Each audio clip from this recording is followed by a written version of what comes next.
Bien-aimés dans les Seigneurs, bonjour. Vous êtes les bienvenus parmi nous. Nous, c'est le centre missionnaire des Chandeliers d'Or depuis la ville de Lubumbashi. Et ici, c'est la voix de votre serviteur, le frère Elvis. En ce jour, je voudrais commencer une série d'enseignements qui vont nous conduire dans une série de prières qui vont couvrir tout le mois de juin, selon que le Seigneur nous avait demandé de prendre soin de ces mois parce que c'est un mois où il nous veut être à la brèche. Il a voulu que nous puissions être à la brèche autant qu'il nous avait demandé d'être à la brèche au mois de mars compte tenu de ce qui doit se passer sur le plan global. Il y a beaucoup de choses qui vont secouer le monde, il y a beaucoup de choses qui vont secouer le pays. Et nous, en tant qu'enfants de Dieu, nous sommes conviés à nous tenir à la brèche afin de prier pour la nation, de prier pour les enfants de Dieu et de rester en état de veille. Et cet après-midi, je voudrais partager avec vous quelque chose que le Seigneur nous a inspiré, dont nous avons intitulé les cris des complots. Et dans cette série des enseignements qui parlent des cris, nous allons essayer de passer en revue différentes formes de cris qui peuvent se faire entendre et qui ne sont pas des cris de prière, mais qui sont des cris qui sont des manifestations du monde occulte. Pour ce faire, je vais vous convier à lire quelque chose ensemble avec moi. Nous sommes dans les passages d'Ésaïe chapitre 54, versets 15 à 17. Et nous lirons Romains chapitre 8, le verset 37 à 39.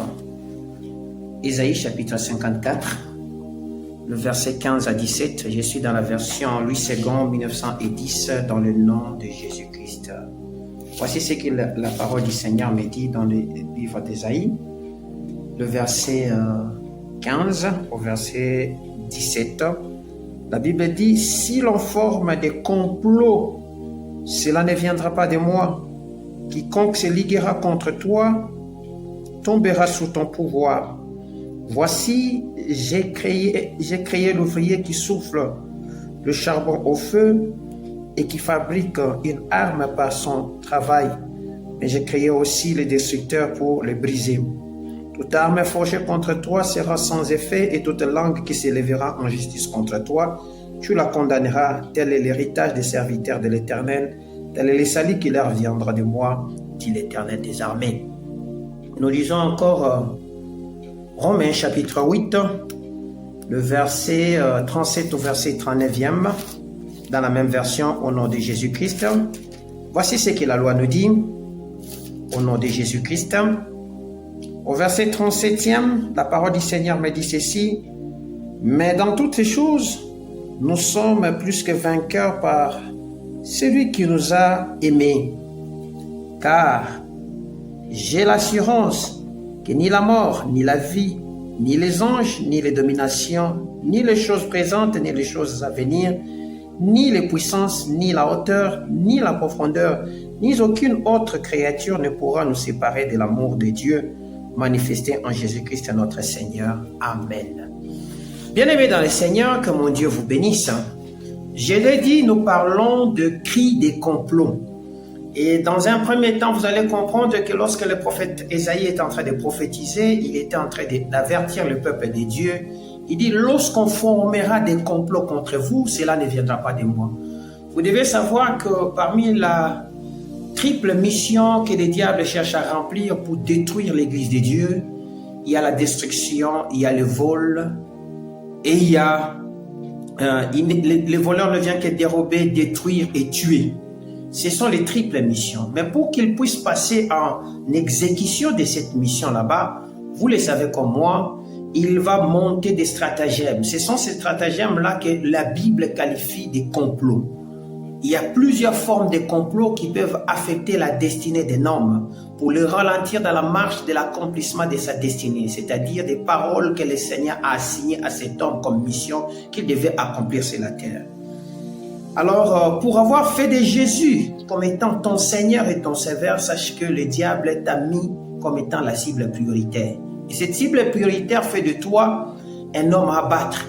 Voilà pourquoi il va mettre tout le mécanisme au point afin de t'avoir pour t'assujettir à lui. s'il ne sait pas t'assujettir, il viendra pour te dérober dans la mission que le Seigneur t'a assignée. S'il ne fait pas cela, il viendra carrément pour te tuer. Et la saison que nous voulons commencer, c'est une saison tumultueuse dans le monde des esprits. Et c'est une saison où nous sommes conviés à être aux aguets, nous sommes conviés à être à la place que le Seigneur voudrait que nous puissions être. Malheureusement, beaucoup de gens ne sont pas à cet endroit et ils sont distraits. Jésus étant le centre de notre vie, nous sommes devenus un champ pour les diables, où il vient pour nous attaquer. Et dans ces champs, il cherche à faire arracher la lumière pour mettre les ténèbres. Et ces ténèbres dont il veut installer passera par des moyens qu'il choisit. Or, ce que l'Éternel attend de nous, c'est que nous puissions les servir. Parce que la mission principale que Dieu a conviée ou a donnée à l'homme, c'était de les servir. Et les servir passe par plusieurs moyens. Nous avons le moyen de l'adoration, nous avons le moyen de la prière, nous avons le moyen de l'intercession, le moyen de la prédication, le moyen de la modération, de l'évangélisation, de l'assistance aux nécessités, le moyen où nous nous mettons au service des autres au travers le travail que nous faisons sur la terre, que ce soit dans la médecine, dans les mines, dans la justice et consorts, selon que nous le faisons, selon la vocation que le Seigneur nous a appelée, nous sommes en train d'adorer, nous sommes en train d'accomplir la mission du Seigneur. Or, le diable vient pour faire cesser l'adoration. Il ne veut pas qu'il y ait une adoration. Pourquoi? Parce que la mission qui était confiée au diable, c'était cette mission d'adorer. C'était lui qui commandait les cultes. C'était lui qui était au centre de cette histoire. Et lorsqu'il a été précipité, sa place lui a été ravie. Sa place lui a été arrachée et cette place a été donnée à l'homme. Et c'est aujourd'hui l'homme qui fait ce travail. L'homme a été mis à cette place. Voilà pourquoi la jalousie s'est mise au point pour que l'homme ne fasse pas ce qu'il veut. Souvenez-vous des paroles que le Seigneur Jésus-Christ a dit. Il est venu chercher de vrais adorateurs, ceux qui adoreront le Père en esprit et en vérité. Or, adorer le Seigneur, ce n'est pas seulement dire tu es saint, mais adorer le Seigneur, c'est accomplir la mission que le Seigneur nous a confiée sur cette terre. Cela fait partie aussi de l'une des missions, de l'une des phases de l'adoration. Hormis le fait de vénérer, hormis le fait de révérer le Seigneur, l'adoration passe aussi par l'exécution de la volonté de Dieu dans notre vie. Le diable ne permettra pas que vous puissiez exécuter cette volonté là-bas. Le diable fera de son mieux afin que vous soyez distrait et que vous passiez à côté de votre destinée. Voilà pourquoi beaucoup de gens sont passés à côté de leur destinée et aujourd'hui, ils sont en train de subir des fracas de cette désobéissance qu'ils ont fait dans leur marche chrétienne, dans leur marche de la destinée. Alors nous nous posons la question de savoir, parce que nous parlons des cris des complots, mais c'est quoi un complot? Lorsque vous chercherez à comprendre un complot, vous allez comprendre que le prophète Ésaïe a dit « Lorsqu'on formera des complots contre vous ». Les complots, ce sont des fruits des réunions, comme on dit. Alléluia. Les complots, ce sont des fruits des réunions secrètes au cours desquelles le méchant, l'ennemi, les diables, échangent des paroles devant servir des stratégies maléfiques destinées à nous piéger, à nous attaquer, à ralentir notre zèle, ou à détruire, ou à arracher, ou carrément à tuer. C'est un échange de paroles. Voilà ce qu'on appelle complot. Il s'agit en réalité de fruits des réunions sataniques, des réunions stratégiques qui se tissent dans le monde occulte avec comme objectif principal de s'échanger des stratégies. Ces stratégies qu'on s'échange, ce sont des paroles. Comment est-ce que nous pouvons avoir cet homme? Qu'est-ce que nous devions mettre au point? Qu'est-ce que nous devions faire ceci, cela, cela? C'est comme ça que le diable forme des complots. Lorsque le complot est monté, c'est alors qu'il y aura des résolutions à prendre. Lesquelles des résolutions qui sont prises vont maintenant être mises en exécution par des sortilèges, par des maléfices, par des attaques et par toute forme d'imprécation ou des choses qu'ils peuvent mettre au point pourvu qu'ils atteignent leur objectif, celui qui est de tuer, d'abattre ou d'arracher. qui est dans le triangle maléfique de la mission satanique pour la destruction des âmes. Voilà ce que vous deviez comprendre. Maintenant, le Seigneur avertit les enfants de Dieu. Quand il parle, il avertit les enfants de Dieu en disant, lorsqu'il y aura ces complots contre vous, sachez que ces choses ne viendront pas de moi. C'est-à-dire, lorsqu'il y aura ces organisations autour de votre pays, lorsqu'il y aura ces complots autour de ta famille, autour de tes enfants ou autour de ta destinée, ces premières choses qui t'arrivent ne sont pas des choses que Dieu a mis pour toi. Pourquoi? Parce que les projets que le Seigneur a formés pour vous, ce ne sont pas des projets de malheur, mais ce sont des projets de bonheur afin de vous garantir de l'espérance. C'est ce qu'il pouvait dire à Jérémie. Mais malheureusement, la situation que Jérémie vissait et qui se vissait du temps de Jérémie, c'était des situations qui étaient totalement contraires à ce que Jérémie était en train de vivre. C'est ainsi que le Seigneur est venu le révéler en disant que je ne suis pas là pour monter des complots pour te détruire, mais je suis ici pour... Sache-le que ce que moi j'ai formé pour toi, ce sont des projets de vie et non des projets de malheur. Nous nous posons alors la question et nous nous interrogeons à savoir, mais quand est-ce que le complot ou le réunion commence? Les réunions commencent dans la destinée ou dans la vie d'un homme lorsqu'on a ciblé la personne, lorsqu'on a déjà la cible. La cible n'est pas choisie au hasard. La cible est choisie lorsqu'il est pointé. Alléluia. Lorsqu'il est soit livré ou lorsqu'il est choisi par le monde occulte. Cela se fera comment? Cela se fait aussi par des erreurs que la personne peut commettre. Parce que le diable n'a pas l'information. L'information, c'est l'homme qui a l'information. Vous avez des projets, vous avez une richesse en vous, vous avez une grâce sur vous. Mais au lieu de l'entretenir et de garder cette richesse pour vous permettre d'avancer, mais vous êtes en train de les divulguer, de parler un peu en désordre sur ces secrets que le Seigneur a mis en vous. Et ces personnes auprès de qui vous êtes en train de divulguer ces secrets peuvent, ou s'ils sont des agents du monde des ténèbres, ils peuvent avoir cette information. Et lorsque l'information est déjà entre leurs mains, c'est alors qu'il y aura des réunions. Les réunions peuvent être organisées dans des camps maléfiques par des sorciers, des occultistes et toute forme d'armée visible ou invisible du monde des ténèbres, pourvu qu'ils mettent des stratégies dans lesquelles ils vont t'abattre ou ils vont chercher à te tuer. Alléluia. C'est que dans le cri de complot ou lorsque les complots sont organisés ou lorsqu'il y a des réunions de complot qui se font, c'est qu'il y a des projets maléfiques qui sont votés. Alléluia. Il y a ces projets qui sont votés, ce sont des calendriers sataniques qu'ils vont mettre au point.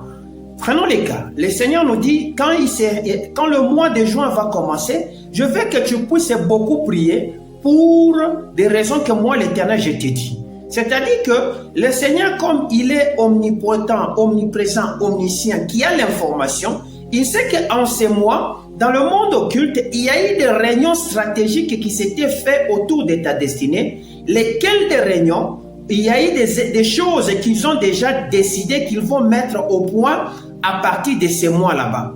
Alors pour annuler ces plans, le Seigneur te veut être à la brèche. Le Seigneur veut que tu puisses prier. Alléluia. Parce que lorsque les projets maléfiques sont formés, sachez qu'il y a des choses qui sont arrêtées dans ces projets. Ils peuvent dire que dans notre projet, au mois de juin, nous allons jeter des sorts. Par exemple, pour qu'il y ait tel type de maladie qui va attaquer une catégorie de personnes. Nous jetterons le sort de la haine, par exemple, afin qu'il y ait division dans la nation pour que les gens puissent commencer à se confronter, afin que la confrontation, la guerre qui se crée, qu'il y ait des sangs qui peuvent couler, par exemple. Il peut y avoir plusieurs manifestations, plusieurs choses qui peuvent être mises au point.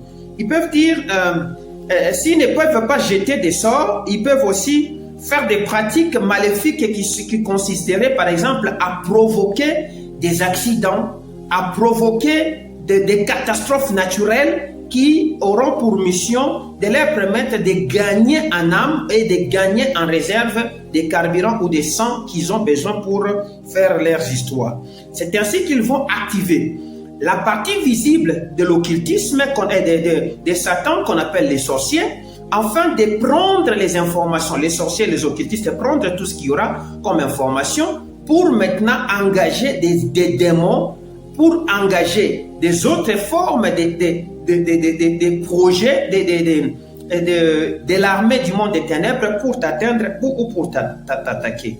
Voilà pourquoi la première des choses qui commence lorsque les complots sont mis en action, vous allez les connaître comment? C'est qu'ils vont utiliser ce que nous appelons la stratégie de propagande. Cette stratégie de propagande, c'est une propagande de négation. Ils vont divulguer, ils vont commencer maintenant à réduire la réputation des gens.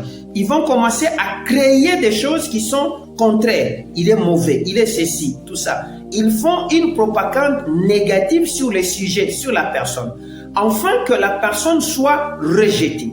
Lorsque la personne est rejetée, c'est-à-dire la cible est isolée, c'est alors qu'on peut chercher maintenant à la battre. C'est comme ça que vous allez constater. Par exemple, dans des églises, une église unie, une église qui était en train de marcher très bien, il se crée des bruits inutiles qui n'avaient pas de raison entre les frères, entre les anciens et les cécis et consorts, différentes catégories ou groupes de l'église. Et le frère qui était zélé commence à devenir refroidi. Et le frère va chercher, ou la sœur va chercher à se retirer de ces groupes. Et quand il se retire, c'est-à-dire son feu va commencer à perdre de sa puissance. Et directement, ils savent que non, nous pouvons maintenant l'atteindre.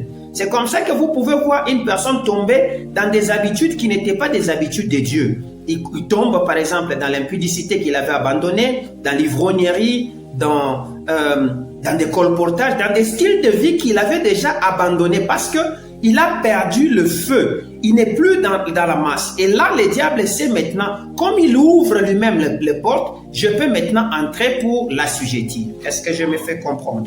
Voilà comment la chose se passe. C'est-à-dire, on déstabilise la personne, on discrédite la personne, on salit la personne. Prenons l'image de notre pays. C'est que l'image de la RDC est très mal vendue actuellement. Et l'image même de nos gouvernants est très mal vendue actuellement sur le plan extérieur. Ça peut être une stratégie du monde occulte, où on croit qu'au Congo, il n'existe plus rien comme administration. Ce n'est que corruption, démagogie, vol et consorts. Et cette stratégie qui fait que les autres qui pouvaient venir en aide pour la RDC, ils sont découragés. La RDC se retrouve étant isolée sur le plan international.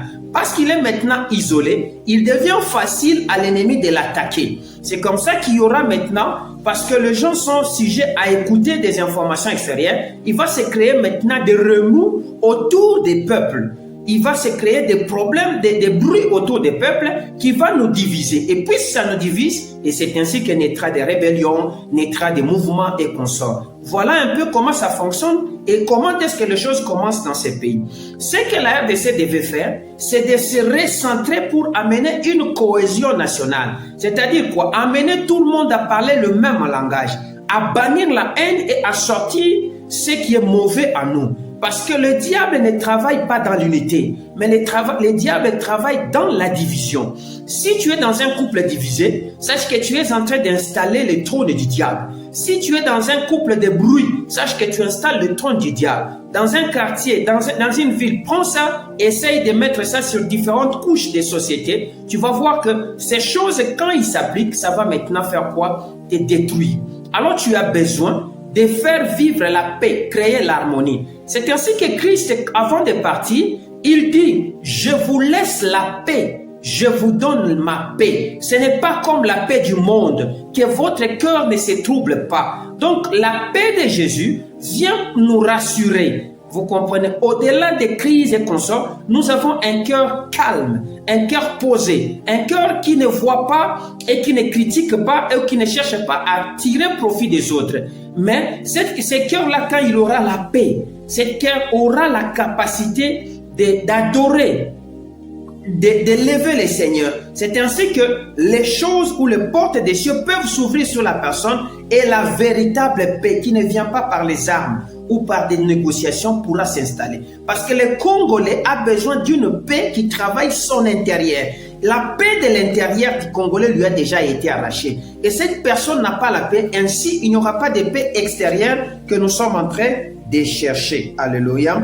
Alors, dans toutes ces choses, le Seigneur dit, quand il parle dans Romains, qu'il a le contrôle de toutes choses. et que c'est un Dieu qui nous aime, vous comprenez? Et c'est un Dieu qui a dit aucun plan, aucun instrument. Lorsque vous lisez ces textes d'Ésaïe dans la version hébraïque et que nous devons les contextualiser, vous allez voir qu'il dit en d'autres termes, aucun plan, aucun instrument de destruction, aucune artillerie satanique ne peut te dominer ni t'écraser. Pourquoi? Parce que lui, l'Éternel, est avec toi. Vous voyez? Or, lorsqu'il y a des complots, je dis ce sont des réunions secrètes ayant pour objectif l'échange des paroles. Voilà pourquoi le Seigneur va plus loin en disant, toute langue qui se lèvera en justice contre toi, tu la condamneras. Tel sera l'héritage des saints. Vous comprenez? C'est-à-dire quoi? Ce sont des langues de condamnation, des langues de raillerie, des langues qui viennent te déstabiliser, des langues qui viennent te détruire. Voilà ces langues-là qui lancent des cris. Et ce sont des cris de complot. Ces complots peuvent, lorsque tu ne sais pas les démanteler, les détruire, peuvent te détruire. Voilà pourquoi tu as besoin de te mettre debout et de réduire ces paroles dans la condamnation. Prenons les cas.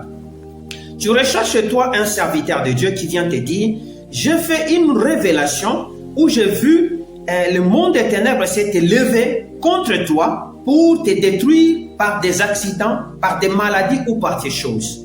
Comment est-ce que tu peux arriver à détruire? Parce que ça, c'est les complots qu'on t'a révélés. C'est-à-dire, les échanges qui ont été faits des paroles ont eu pour objectif de créer des accidents. Dans leurs agendas, ils ont dit, nous allons créer des agendas, des accidents, des maladies, nous allons tuer, nous allons faire au mois de juin, par exemple. Maintenant, si toi, tu es chrétien, tu as une parole qui est la parole éternelle. Et cette parole est une lampe, est une puissance entre nos mains. Et c'est l'arme par laquelle nous détruisons le monde des ténèbres. Nous ramenons toutes les pensées captives à la volonté de Dieu par la parole de Dieu. Alors qu'est-ce que je vais faire? Je vais trouver dans les textes de Dieu des paroles qui contredisent cette parole et je les affirme maintenant avec foi. Voilà la véritable guerre spirituelle, comment on la fera. Prenons les cas. Lorsque les fils de Remalia et les autres s'étaient réunis pour détruire les enfants d'Israël, cette fois-là, il y a eu quoi? Il dit ceci dans Ésaïe chapitre 7, verset 7. Cela n'arrivera pas, cela n'aura pas lieu. Ils étaient déjà en train de détruire le complot que les autres tentent de dire. Ils étaient juste en train de dire, cela n'arrivera pas. Si j'étais toi à ta place, lorsqu'on t'annonce ces choses, tu diras par exemple, au nom de Jésus, cela n'arrivera pas, cela n'aura pas lieu. Au lieu de dire Amen. Quand tu dis Amen, Amen veut dire ainsi soit-il. C'est-à-dire tu confirmes cet agenda et les démons s'activent. C'est comme ça que tu vas commencer à voir des manifestations occultes de ces choses prendre forme autour de ta destinée et vouloir te détruire. Alléluia. Le Seigneur nous a fait la promesse en disant, il a fait la promesse en disant, sachez que rien ne pourra vous ruiner. Ni Satan, ni son royaume, ni son trône, ni les dominations, ni toute autre chose qui peut arriver dans votre destinée. Bien-aimés, je voudrais terminer ici en vous rassurant que vous êtes dans le bon camp. Le camp que nous avons choisi, c'est le camp de notre Seigneur. Et les combats du diable, c'est les combats qui attaquent la destinée de la personne. Le diable savait que Christ a mené, sa destinée, c'était de ramener la vie dans le peuple dans les enfants de Dieu. C'est comme ça qu'il a suscité l'ange de la mort pour détruire Jésus. Dès les premiers pas de Jésus, depuis la conception jusqu'à la naissance et même dans sa croissance, Jésus a eu affaire à un combat permanent de la mort. Tu peux aussi connaître les types de combats qui te pourchassent. Ça peut être la pauvreté, ça peut être la maladie, ça peut être la peur, ça peut être je ne sais pas quoi. Je vais les développer dans les différentes formes de cris. À partir des jours qui vont suivre, dès demain, vous allez suivre dans les séries des enseignements quels sont les types de cris que le monde des ténèbres peut mettre sur la destinée de quelqu'un. Parce que ces combats, c'est les combats de la destinée. Ce n'est pas n'importe quel combat. C'est-à-dire il y a certaines personnes qui échouent à la porte de leur gloire à cause des cris. C'est-à-dire les cris là, parle sur des autels et lesquels autels ont pour mission de faire émettre une résonance de bruit qui vont aller marcher dans la même longueur d'onde que les cris de la vie qui se trouvent en toi pour les confronter afin qu'ils s'annulent. Et la personne qui donne autorité aux différentes paroles ou cris de vie qui sont en lui, c'est toi-même, en les confessant et en les déclarant. Car la Bible dit quoi? C'est en croyant du cœur, c'est en confessant de sa bouche que nous parvenons au salut. Alléluia. Lorsque nous croyons dans notre cœur et nous les déclarons, que nous allons voir la délivrance apparaître, c'est ça les saluts. Alors vous avez besoin d'appliquer ces choses. Bien-aimés, le mois de juin, c'est un mois qui sera très tumultueux pour l'ensemble des enfants, l'ensemble des enfants de Dieu, si je peux le dire ainsi. Et même dans le pays, ça sera un mois qui risque d'être très dangereux pour nous. Et dans tout ce que le Seigneur nous a montré comme agenda du monde des ténèbres, nous avons besoin, moi et toi, de rester en état d'éveil dans la prière. Et si nous ne le faisons pas, c'est comme ça que vous allez voir beaucoup, vous risqueront de tomber. Vous comprenez? Tu as besoin de prier. Tu as besoin de prier. La Bible dit, cherchez-les pendant qu'ils se trouvent. Vous voyez? Et le Dieu qui est venu vers toi, il a besoin que tu l'invoques. Car lorsque nous l'invoquons, c'est alors qu'il se manifeste. Car la Bible dit, quiconque invoquera le nom du Seigneur sera sauvé. Que mon Dieu te bénisse. Nous allons prier dans la série des enseignements que nous allons faire avec vous. Mais ce soir, je voudrais, en vertu de ces paroles, que tu te mettes debout. En commençant par annuler les réunions, à détruire les réunions qui se tiennent autour de ta destinée. Lesquelles des réunions dont on a commencé à échanger des paroles. Tu vas engager le sang de Jésus pour annuler ces choses. Tu vas engager la parole de Dieu, tu vas engager la puissance de la lumière et tu vas déclarer que tu es avec Jésus. Avant de commencer cette prière, tu as besoin de te revêtir. La Bible dit, revêtez-vous des habits de lumière, car le diable ne siège pas dans les ténèbres. En mettant ces habits de lumière, vous allez rayonner autrement parce que nous sommes des lumières, nous sommes des villes bâties sur des montagnes dont on ne pourra pas cacher. Et nous sommes la lumière du monde. C'est-à-dire les ténèbres n'ont pas besoin de régner là que nous sommes. Voilà pourquoi il disait aux enfants des Zabilon et de Nephtali que les ténèbres ne régneront pas toujours dans les pays où il y a maintenant des angoisses. Les tribulations, les angoisses, le trouble que tu es en train de traverser, tu peux le mettre fin. Tu peux mettre fin. Le problème, c'est que tu cherchais ailleurs. Tu ne savais pas que c'était des paroles qui se sont échangées. Pose-toi la question, quelles sont les paroles qu'on a échangées sur ma destinée qui font qu'aujourd'hui tout ce que j'ai fait ça échoue? Quelles sont les paroles qu'on a échangées sur moi qui font qu'aujourd'hui je suis marié donc je ne parviens pas à avoir une progéniture? Quelles sont les paroles qui font que tout ce que j'ai fait comme investissement c'est perd? Qu'est-ce que le diable a déclaré sur moi? Prie jusqu'à ce que le Seigneur te montre et alors tu auras la force de vaincre ses ennemis là-bas car le Seigneur est avec toi. Vous êtes bénis au nom de Jésus. Et restez en prière, nous sommes ensemble. Vous pouvez nous contacter au plus 243 99 473 15 243 99 400, c'est-à-dire 400 7315. Voilà notre numéro de contact. Nous sommes en permanence ouverts sur WhatsApp et vous pouvez nous laisser vos sujets de requête, nous interroger et vous serez bénis. Que mon Dieu vous bénisse. C'était la voix de votre serviteur, le frère Elvis depuis Lubumbashi. Soyez bénis au nom de Jésus. Amen.